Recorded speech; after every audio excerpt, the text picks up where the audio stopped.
ॐ नमो स्तनन्ताय सहस्रमूर्तये सहस्रपादाक्षिशिरोरुवामहे सहस्रनाम्ने पुरुषाय स्वास्वते सहस्रकोटि युगधारिणे नमः।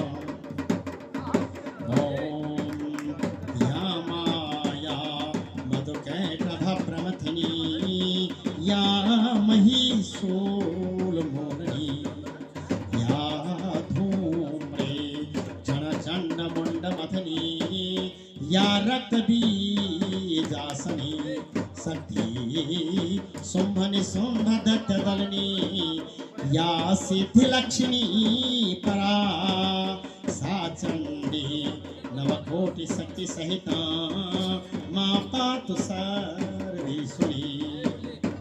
ओम विद्युदाम समप्रभा मृगपति स्कंधस्थितां देशनाम्। ओम वीरव्यासाय नमः। ओम आपाधनन्धान्त सहस्रभानवे समेहितार्थार्पणकामधे नव आपार संसार समुद्र से तव पुनन्त मां ब्राह्मण पाद पंचव। हरिः ओम ओम भद्रं कर्णेभिः शृणुयाम देवा भद्रं पश्येमाक्षभिर्गत्राः स्थिरैरङ्गैस्तष्टवागो सस्तनो हृदसीमहि देवहितं जदायुः शतमिन्नो शरदो अन्ति देवा यत्रा न सकरा नरस